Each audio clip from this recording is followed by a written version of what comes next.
Thank you.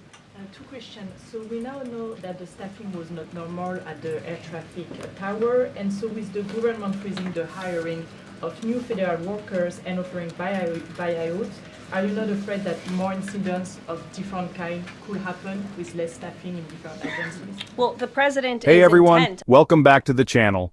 Today we're diving into a controversial topic making waves in the political sphere. In a recent press briefing, Leavitt defended the Trump administration's anti-DEI push, particularly its stance on halting certain diversity, equity, and inclusion (DEI) hiring practices at the FAA.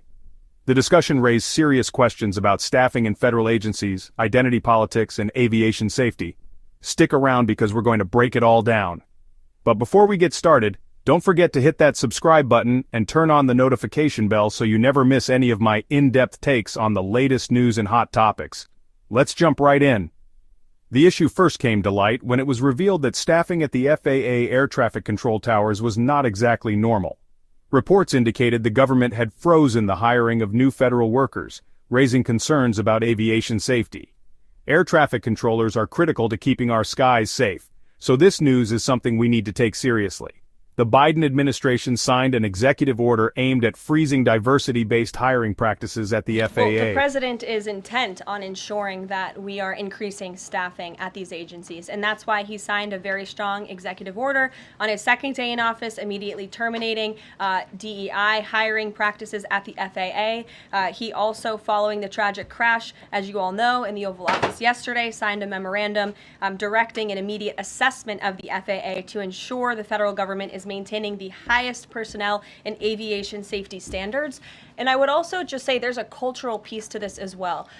If you are an American who has spent many years studying aviation and you graduate from school and you're an air traffic controller based on skill and merit, and then you apply for a job and you're forced to fill out a biographical questionnaire asking you the color of your skin and asking you where you're from in details that aren't relevant at all to the job description, I think that deteriorates the morale of people in this industry. And if you talk to people in this industry, they'll tell you that. In fact, many of them filed a lawsuit against the FAA a couple of years ago under Joe Biden's administration because they were denied positions because of this DEI hiring practice that was putting identity politics over merit and skills. That's unacceptable. And I think just to put a fine point on this, because this is the third or fourth question I've answered on this subject, when you are flying on an airplane with your loved ones, which every one of us in this room has, do you pray that your plane lands safely and gets you to your destination, or do you pray that the pilot has a certain skin color? I think we all know the answer to that question, and as President Trump said yesterday, it's common sense. Rob Crilly. Yeah, I'd just like to follow up on that last question, actually.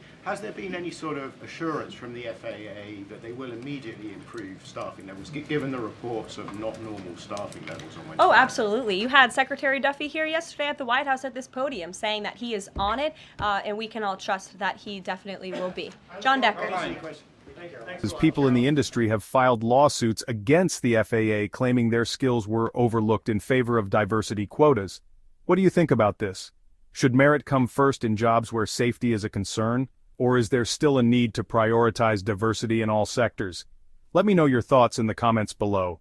Another big part of Leavitt's argument revolves around the cultural impact these DEI hiring practices have on industries like aviation. He emphasized that for someone who's worked hard to become an expert in their field, filling out unnecessary biographical questions can be disheartening. According to Leavitt, many professionals in aviation feel demoralized when identity is placed over skills.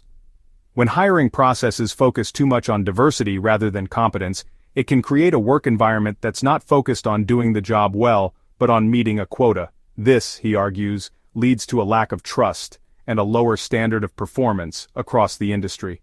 While we're on this topic, if you agree that skills and experience should always come first, make sure to like this video, and let's keep the conversation going.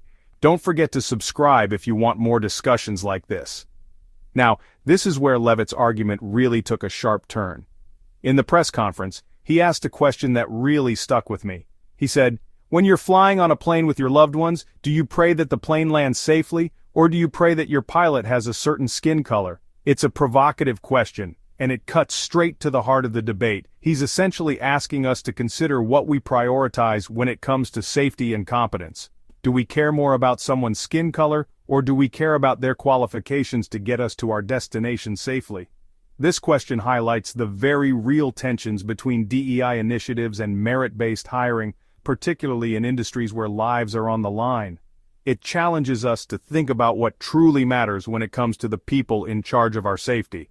So where do we go from here? The debate around DEI in federal hiring, especially within agencies like the FAA, is not going away anytime soon. On one hand, we have arguments about the importance of diversity and inclusion in creating a more just and equal society. On the other hand, we have concerns about the potential consequences of prioritizing identity over merit in fields that directly impact our safety. One thing's for sure, this conversation will continue to shape policy for years to come, and it's up to all of us to engage with it thoughtfully. Whether you're for or against DEI practices, the key takeaway is that we all want the same thing: safe, competent, and qualified professionals handling the important tasks in our society. If you enjoyed this video and want to stay informed on the latest political debates and news, make sure to hit that subscribe button and turn on notifications. Thanks for watching, and I'll catch you in the next video.